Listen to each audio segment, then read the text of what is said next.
नमस्कार, KP news 24/7 में आपका स्वागत है। मैं आपके साथ आत्मप्रिया आर्य। आइए देखते हैं इस वक्त के मुख्य समाचार। कोरोना लॉकडाउन की पाबंदियों के चलते इस वर्ष भी गुलबर्गा में हजरत ख्वाजा बंदा नवाज गैसू दराज का 617वां उर्स शरीफ सादगी से मनाया गया। कर्नाटक में कोरोना संकट के दौरान 19 और 22 जुलाई को होगी कक्षा 10वीं की बोर्ड परीक्षा। दिल्ली के मुख्यमंत्री अरविंद केजरीवाल का पंजाब में वादा, आप चुनाव जीती तो हर परिवार को 300 यूनिट बिजली देंगे मुफ्त। प्रवासी मजदूरों पर सुप्रीम कोर्ट का बड़ा आदेश, सभी राज्य 31 जुलाई तक एक नेशन एक राशन कार्ड योजना करे लागू। यूरोप का पहला मास्क फ्री देश बना इटली, दुनिया में अब तक 18.21 लाख कोरोना केस।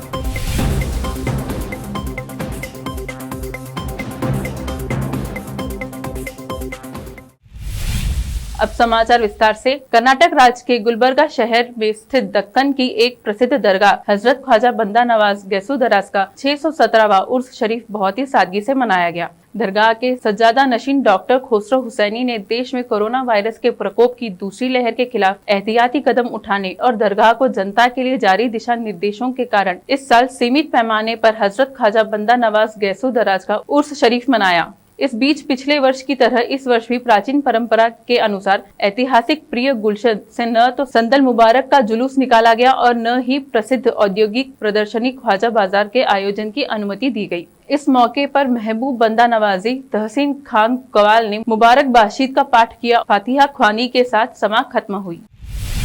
कर्नाटक में कक्षा 10वीं की परीक्षाएं 19 जुलाई और 22 जुलाई को होंगी, जिसमें बहुविकल्पीय वस्तुनिष्ठ प्रश्न पूछे जाएंगे। राज्य के प्राथमिक एवं माध्यमिक शिक्षा मंत्री एस सुरेश कुमार ने सोमवार को यह जानकारी दी। मंत्री ने संवाददाताओं से कहा, राज्य सरकार द्वारा आयोजित की जाने वाली एसएसएलसी परीक्षा इस बार 2 दिन होगी। गणित, सामाजिक विज्ञान और विज्ञान जैसी मुख्य विषयों की परीक्षा 19 जुलाई को होगी और भाषा के विषयों की परीक्षा 22 जुलाई को होगी। दोनों परीक्षाएं पूर्वाह्न 10:30 बजे से अपराह्न 1:30 बजे तक होंगी।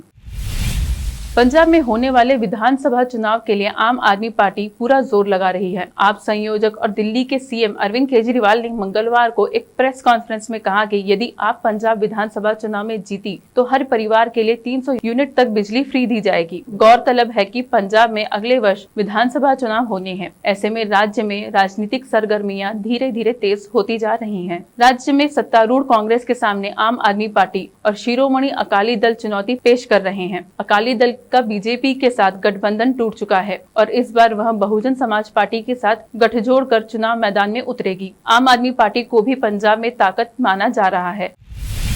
सेंट्रल विस्टा मामले में सुप्रीम कोर्ट ने मंगलवार को सुनवाई करते हुए दिल्ली हाईकोर्ट के फैसले पर रोक लगाने से इनकार करते हुए याचिका खारिज कर दी है। इसके अलावा याचिकाकर्ता पर हाईकोर्ट द्वारा लगाया गया 1 लाख का जुर्माना भी बरकरार रखा है। सुनवाई के दौरान सुप्रीम कोर्ट ने कहा कि याचिकाकर्ता केवल सेंट्रल विस्टा परियोजना के संबंध में सार्वजनिक स्वास्थ्य के मुद्दों के बारे में सिलेक्टिव क्यों है। याचिका में उस समय अन्य सार्वजनिक परियोजनाओं पर कोई शोध नहीं दिखाया गया है। कोर्ट ने कहा है कि आप केवल एक परियोजना के बारे में चयनात्मक रहे हैं। बताते चले कि सेंट्रल विस्टा मामले में दिल्ली हाईकोर्ट के फैसले को चुनौती देते हुए सुप्रीम कोर्ट में याचिका दायर की गई थी। याचिकाकर्ताओं ने दिल्ली हाईकोर्ट के 31 मई के आदेश को चुनौती दी है, जिसमें विस्टा परियोजना के निर्माण पर रोक लगाने से इनकार करते हुए कहा गया कि यह परियोजना राष्ट्रीय महत्व की है।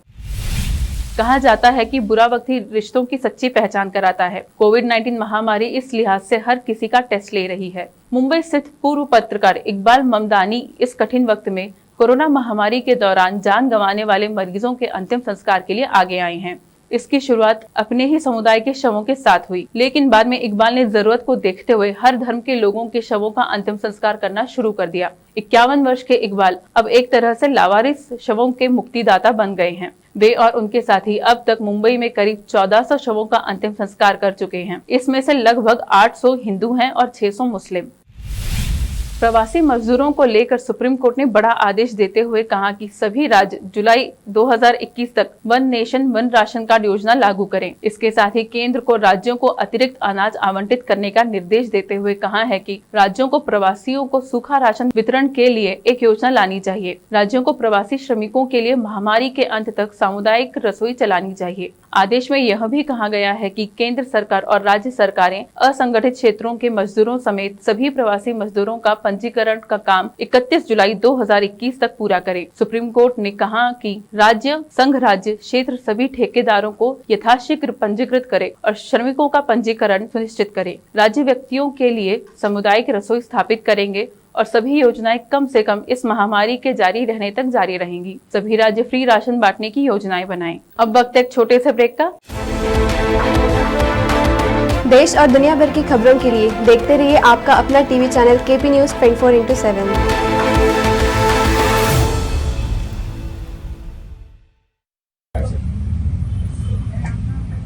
हेलो।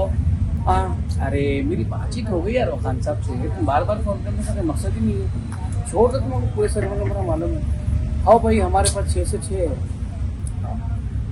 सब पीसफुल है, मैं करता हूँ। अरे भाई, कौन सी न्यूज जेन्युइन है, कौन सी न्यूज फेक है, कौन सी न्यूज नहीं है, कौन सी न्यूज पुरानी है, समझ में नहीं आ रहा। एक पे बता रहा 30 जनों को मारे, एक पे बता रहा 15 जनों को मारे। क्या है सही है, क्या गलत है, समझ में नहीं आ रहा। 1000 कंधों में नहीं जाना। केपी न्यूज 24/7 हिंदी चैनल है। हाँ, सीधा उसके ऊपर डाउनलोड करो, उसके बाद देखो पल पल की खबर आपको मिल जाती। अब भी डाउनलोड कर लेता हूँ। पहले सब्सक्राइब करो यूट्यूब पे। यस, आप लोग भी KP news 24/7 Hindi news channel है, इसको सब्सक्राइब करिए, अप टू डेट रहिए, जल्दी कीजिए।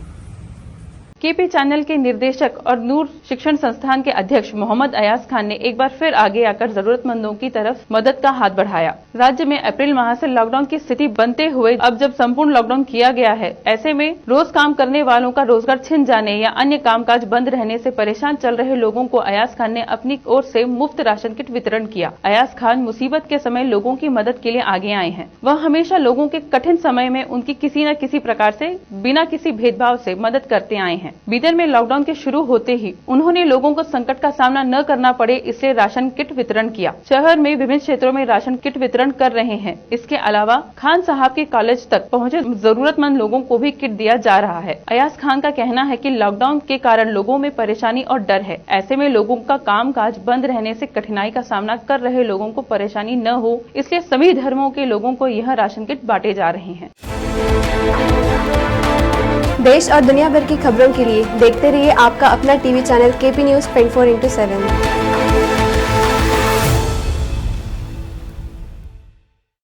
ब्रेक के बाद आपका फिर स्वागत है। आइए देखते हैं आगे के समाचार। मशहूर शायर मुनव्वर राणा के बेटे तबरेज राणा पर ताबड़तोड़ कई राउंड फायरिंग मामले में पुलिस की जांच चौंकाने वाले खुलासे की तरफ बढ़ती दिख रही है। शहर कोतवाली पुलिस ने मामले में मुनव्वर राणा के भाई और तबरेज राणा के चाचा रौफ राणा सहित आधा दर्जन लोगों को हिरासत में ले लिया है। उनसे पूछताछ जारी है। जानकारी के अनुसार सपा नेता राफे राणा अजाम खान के करीबी माने जाते हैं। बता दें, रायबरेली में तबरेज राणा पर बाइक सवार नकाबपोश हमलावरों ने ताबड़तोड़ कई राउंड फायरिंग की थी। इस हमले में तबरेज बाल बाल बच गए। गोली उनकी गाड़ी पर लगी। अचानक हुए इस हमले से आसपास हड़कंप मच गया। मामले में तबरेज राणा ने अपने ही परिवार के 5 लोगों के खिलाफ पुलिस को तहरीर दी है। जानकारी के अनुसार सोमवार को तबरेज राणा अपनी कार से लखनऊ जा रहे थे, तभी लखनऊ प्रयागराज हाईवे पर शाम करीब 6 बजे पेट्रोल पंप के पास बिना नंबर की पल्सर बाइक सवार नकाबपोश 2 बदमाशों ने ताबड़तोड़ गोलियां चलाई। कई राउंड गोलियां चलाने के बाद हमलावर भाग गए। मौके पर पहुंचे शहर कोतवाल अतुल कुमार सिंह ने हमलावरों को पकड़ने के लिए नाकेबंदी की, लेकिन हमलावर दूर जा चुके थे। AIMIM के अध्यक्ष और हैदराबाद के सांसद असदुद्दीन ओवैसी ने आने वाले 2022 के यूपी विधानसभा चुनाव में 100 सीटों पर लड़ने का ऐलान कर दिया है। उनके इस ऐलान के बाद सियासी सरगर्मियां तेज हो गई हैं। अनुमान लगाया जाने लगा है कि सपा, बहुजन समाज पार्टी और कांग्रेस को इसका अच्छा खासा नुकसान होगा और मुस्लिम वोटों के बंटने का फायदा बीजेपी को मिल जाएगा।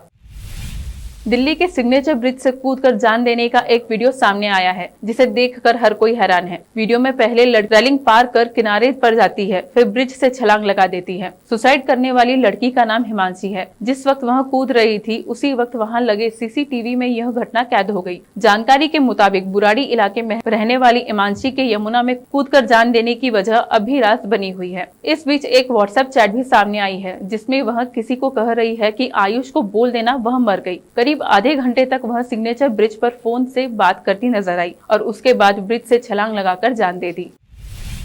भारत समेत कुछ देशों में कोरोना के मामले कुछ कम जरूर हुए हैं, मगर ज्यादातर देशों में इस वायरस का कहर जारी है। रविवार को दुनिया में 3,09,179 लोगों की कोरोना रिपोर्ट पॉजिटिव आई। इस दौरान 2,98,895 मरीज कोरोना संक्रमण से ठीक भी हुए हैं। बीते दिन 5,960 लोगों की संक्रमण की वजह से मौत भी हुई है। इटली में सोमवार से घर से निकलने पर मास्क की जरूरत को खत्म कर दिया गया है। इस निर्णय के बाद इटली यूरोप का पहला मास्क फ्री देश बन गया है। इटली के स्वास्थ्य मंत्रालय ने वहां 20 राज्यों को लो कोरोना रिस्क की कैटेगरी में डाल दिया है, यानी यहाँ कोरोना केस बेहद कम है। दुनिया में लंबे समय से महिलाओं और पुरुषों को एक बराबर अधिकार देने की पहल चल रही थी। नौकरी से लेकर तमाम जगहों पर महिलाओं को बराबर अधिकार देने के लिए नियम बनाए जा रहे हैं। इसी दिशा में साउथ अफ्रीकन सरकार ने बड़ा फैसला लिया है। अब इस देश में महिलाओं को भी एक से ज्यादा शादी करने की इजाजत मिल गई है। इससे पहले सिर्फ देश के पुरुषों को इसकी इजाजत, अब मैरिज एक्ट को बदलते हुए महिलाओं को भी कई शादी करने की इजाजत मिल गई है। साउथ अफ्रीकी सरकार के इस फैसले से देश के कई मर्दों और धार्मिक संस्थानों ने आपत्ति जताई है। उनका कहना है कि ये फैसला देश को गर्त में ले जाएगा। रिपोर्ट के मुताबिक देश के मशहूर बिजनेसमैन और खुद 4 शादी करने वाले मूसा मैसेलेकू ने सरकार के इस फैसले का विरोध किया है। उन्होंने कहा कि ये फैसला अफ्रीका की सभ्यता को समाप्त कर देगा। साथ ही इस फैसले पर कमेंट करते हुए कहा कि क्या मर्दों को महिला का सरनेम भी लगाना पड़ेगा। टीवी जगत का सबसे famous singing reality show Indian Idol 12 से हाल ही में सवई भट्ट बाहर हो गए। हालांकि उनका एलिमिनेशन दर्शकों को कुछ खास रास नहीं आया। सवई के बाहर होते ही एक बार फिर शो चर्चा में छा गया। दर्शकों ने इंडियन आइडल पर पक्षपात करने के आरोप लगाए और शो के फिक्स होने की बात भी कह डाली। सवई भट्ट के एलिमिनेशन से उनके फैन काफी दुखी हैं। उनके शो से बाहर होते ही ट्विटर पर सवई भट्ट का नाम ट्रेंड करने लगा। फैंस ने उनके शो से एलिमिनेट होने पर गुस्सा भी जाहिर किया, लेकिन अब उनके फैंस के लिए एक बड़ी खुशखबरी है। हिमेश रेशमिया ने सवई भट्ट के साथ अपना म्यूजिक एल्बम लाने का ऐलान किया है। 2 ब्लॉकबस्टर एल्बमों की सफलता के बाद अब रॉकस्टार हिमेश रेशमिया ने इंडियन आइडल के सनसनी सवई भट्ट के साथ अगले एल्बम हिमेश के दिल से की घोषणा की है, जिसमें सवई भट्ट को भी धमाल मचाते देखा जा सकेगा। हिमेश रेशमिया ने सोशल मीडिया के जरिए इसकी जानकारी दी है। उन्होंने अपनी और सवई की एक फोटो शेयर करते हुए फैंस को यह खुशखबरी दी है। आखिर में फिर एक बार देखते हैं मुख्य समाचार। कोरोना लॉकडाउन की पाबंदियों के चलते इस वर्ष भी गुलबर्गा में हजरत ख्वाजा बंदा नवाज गैसू दराज का 617वां उर्स शरीफ सादगी से मनाया गया। कर्नाटक में कोरोना संकट के दौरान 19 और 22 जुलाई को होगी कक्षा 10वीं की बोर्ड परीक्षा। दिल्ली के मुख्यमंत्री अरविंद केजरीवाल का पंजाब में वादा, आप चुनाव जीती तो हर परिवार को 300 यूनिट बिजली देंगे मुफ्त। प्रवासी मजदूरों पर सुप्रीम कोर्ट का बड़ा आदेश, सभी राज्य 31 जुलाई तक एक नेशन एक राशन कार्ड योजना करे लागू। यूरोप का पहला मास्क फ्री देश बना इटली, दुनिया में अब तक 18.21 लाख कोरोना केस।